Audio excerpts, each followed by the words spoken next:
Bismillahirrahmanirrahim. Assalamualaikum warahmatullahi wabarakatuh. Selamat siang, salam sejahtera buat kita semua. Yang saya hormati Bapak Menteri ATR BPN, tepuk tangan untuk beliau. Yang saya hormati Bapak Kepala BSSN, ini sahabat saya. Yang saya hormati Bapak Wakil Menteri ATR BPN, ini beliau sahabat saya juga. Pak Sekjen, para eselon 1, seluruh hadirin, Pak Kakantah, Kakanwil, Kakantah, seluruh hadirin saya cintai. Ini kita di pidato dadakan, tapi sebagai menteri harus siap menghadapi segala situasi, termasuk pidato dadakan. Kesan saya yang pertama adalah kami ketemu Pak AHY tadi, Pak Menteri, begitu keluar, yang salami saya dengan teman-teman yang lain itu hanya 2 mungkin tadi dengan Pak Kabar Eskrim. Dan aku dibisiki Pak Sekjen, Pak Amran, beginilah kalau kita sudah tua. Terus saya bilang, bukan itu saja Pak Sekjen, beliau lebih ganteng daripada kita. Ini masalah juga. Dan yang banyak mengulurkan tangan adalah ibu-ibu. Jujur, saya dengan Pak Sekjen Kabar Eskrim sudah pulang, itu ada rasa jealous. Tapi itu sudahlah takdir kita, kita terima. Itulah yang terbaik. Ada hikmah di balik itu semua. Bapak Ibu sekalian, kami ingin bercerita tentang pertanian sedikit. Izinkan kami memberikan gambaran pertanian. Pertanian di era Bapak Presiden, kita pernah swasembada 3 kali.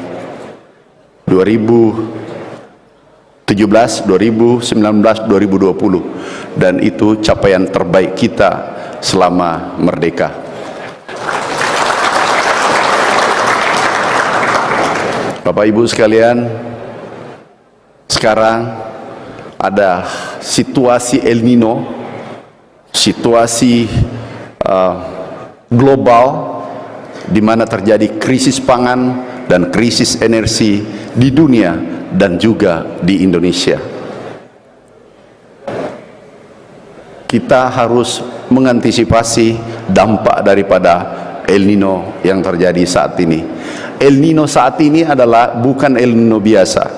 Ada tiga tipe El Nino. Yang pertama adalah El Nino biasa, yang kedua Super El Nino, yang ketiga adalah Gorilla El Nino, dan itulah yang terjadi pada saat ini. Bapak Ibu sekalian, tanaman sekarang menurun 20-30% hari ini. Dan bukan saja Indonesia, termasuk negara tetangga. Nah, kita harus mengambil langkah-langkah strategis ke depan. Yaitu salah satunya yang disampaikan tadi Pak Menteri adalah, Pak Menteri, kami memohon sertifikat juga. Ada 3 sertifikat kami butuh. 3 saja, enggak banyak, karena tadi ribuan bidang. Ini 3 bidang. Sertifikat 1 adalah 7,4 juta hektar, itu baru mungkin 30%. Jadi 7,4 juta hektar sawah seluruh Indonesia, kalau tidak salah belum cukup 50% yang punya sertifikat. Dan mereka adalah saudara kita, petani menengah ke bawah. Yang kedua adalah saudara kita, ini yang perlu mendapat perhatian Pak Menteri, kami titip, saudara kita yang tinggal di areal hutan. Itu di Jawa namanya LMDH. Itu di Jawa ada 30 juta orang. Dan saudara kita ini karena tidak mempunyai sertifikat, tidak mempunyai legalitas, Kementerian Pertanian tidak bisa memberikan bantuan benih, pupuk, dan seterusnya. Padahal dia saudara kita yang hidupnya sulit, di bawah garis kemiskinan. Dia tidak punya lahan, dia tidak bisa mendapatkan bantuan. Tapi kami mencoba merubah regulasi yang ada, bisa menerima bantuan. Nah, mungkin nanti dari BPN mereka butuh legalitas. Apakah tinggal di hutan bisa diberi legalitas? Bukan hak milik. Apa saja legalitasnya, kita bisa berikan bantuan, negara bisa hadir di tengah-tengah mereka. Yang ketiga, sertifikat yang ketiga, ini penting Pak Menteri, ini program kita ke depan, yaitu 5 juta hektar, 1 juta setiap tahun. Kami tahu sertifikat, kami punya pengalaman dulu, bukan sekarang, bukan era Pak Hadi, dulu kami ngurus sertifikat 7 tahun baru bisa selesai. Tapi di era sekarang katanya sudah lebih cepat. Pak Sekjen kok ketawa. Mudah-mudahan bisa lebih cepat lagi. Tapi kami tidak ingin bahas, karena orang yang membahas masa lalu itu orang biasa-biasa. Tapi manusia unggul, manusia petarung, manusia visioner adalah membahas gagasan dan membahas masa depan bangsa. Terakhir, Pak Menteri, Bapak baru naik, saya kira nasib kita sama. Istilah saya, aku sopir tembak. Ini mungkin tinggal 7 bulan. Kami sudah cuma 10 bulan lebih menjabat. Untung kami sudah pengalaman jadi sopir di Kementerian Pertanian. Jadi kami tahu A sampai Z. Sekarang memang berat, tapi insya Allah demi negara yang kita cintai, saya katakan, aku wakafkan diri demi merah putih.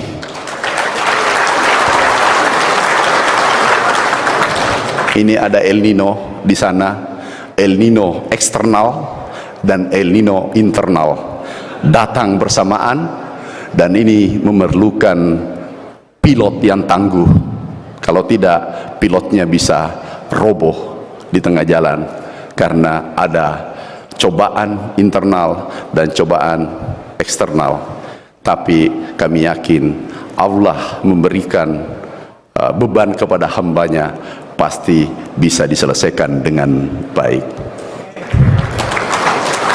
Terima kasih undangannya Pak Menteri. Ini mungkin pidato pertama selama 6 tahun kami masuk di kabinet. Pidato pertama di Kementerian ATR dan BPN.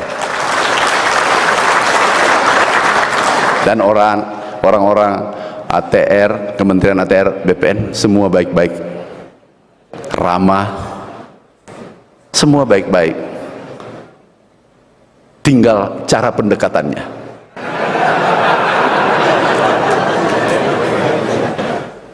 Saya selalu katakan, Pak Menteri, kalau mau diskusi seseorang, masuk dalam surganya, jangan masuk dalam dunia nerakanya. Apa maksudnya Pak Menteri? Terutama yang kakanwil, kakanta yang mau naik jabatan, aku ajari tips sedikit sebelum aku tinggalkan. Mau? Yang pertama, kenali pimpinan siapa dia. Yang kedua, jangan coba-coba diskusi, mengusulkan dan seterusnya manakala pimpinannya lagi pusing.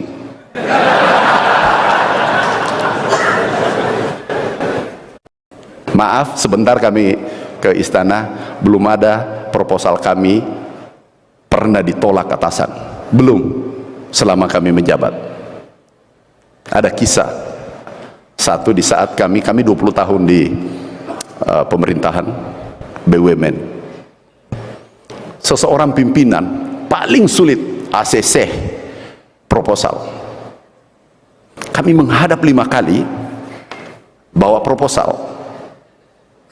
Menunggu beliau tersenyum, itu aku butuh 1 bulan. Hari pertama aku datang, ini ilmu untuk naik kakanta menjadi kakanwil. Kak Kanwil menjadi dirjen. Hari pertama aku menghadap, baru menghadap ditanya, Pak Amran gimana, ada apa? Nggak ada Pak, aku cuma datang untuk doakan Bapak supaya sehat selalu. Hari kedua aku datang, minggu kedua aku datang lagi, tidak ada tanda-tanda bahwa proposal ini akan disetujui. Singkat, padat, mata melotot. Ada apa Pak Amran? Pak, enggak, cuma kebetulan lewat, saya singgah di ruangan Bapak. Ketiga, keempat, kelima, hari keenam baru aku masuk. Gimana Pak Amran? Apa kabar? Oh baik Pak. Duh, Bapak gagah sekali hari ini. Terus apa? Cerita hobinya. Karena pimpinan punya beban yang banyak. Usahakan ambil masalahnya. Kalau 10 masalahnya Anda ambil 2, sehingga bebannya jangan sampai seperti tadi Pak Menteri, Ibu siapa tuh yang di Sulawesi Utara, masa Pak Menteri yang ambil alih? Harusnya Kakanta beresin seperti itu, supaya jangan memberi beban kepada Pak Menteri, sehingga bisa BPN ATR bertaraf internasional, mendunia. Berikutnya, ini belum kita, jangan langsung cerita proposal, mumpung lagi senang, dan diskusi apa yang disenangi beliau. Kebetulan ada kegiatan dan itu sukses. Pak, luar biasa Bapak sebagai Bapak. Enggak, ini tim, bukan Bapak, paksa dia bahwa Bapak yang paling hebat. Benar? Setelah dia senang luar biasa, bertanya, jangan bawa proposal, bertanya, Pak Amran mungkin ada usulan? Oh ada Pak, tapi ini tidak terlalu penting, jauh lebih penting keselamatan Bapak, kesehatan Bapak daripada ide proposal.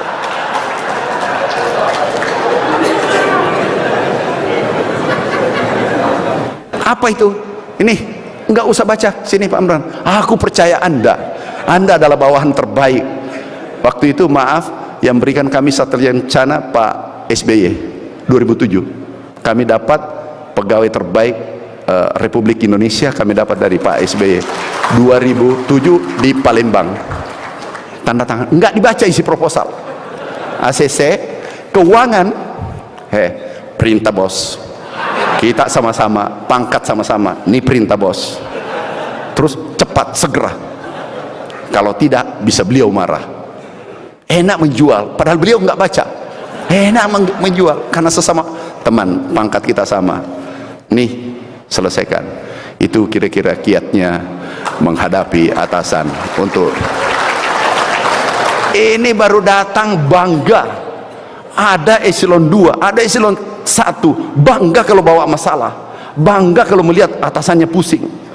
Benar Bapak Ibu?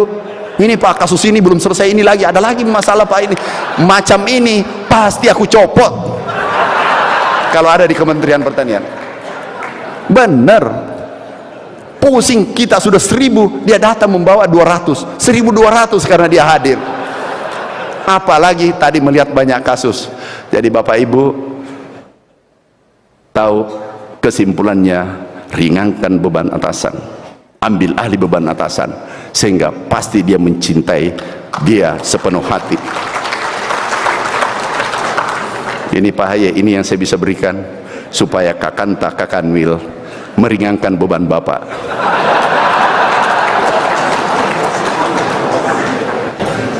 Bapak Ibu sekalian, karena kami harus hari ini ada pelantikan dan kami ratas dipanggil Bapak masalah sawah tadi. Sekali lagi saya ulangi Pak, 3 permohonan sertifikat Pak Haye, dan aku yakin Bapak mampu. Bapak energik, Bapak Menteri termuda, Bapak paling ganteng. 1 adalah 7 juta, 2 yang 5 juta hektar, 7 juta, 5 juta, kemudian LMDA. Tapi itu bukan untuk pribadi saya, demi merah putih ke depan. Terima kasih. Assalamualaikum warahmatullahi wabarakatuh.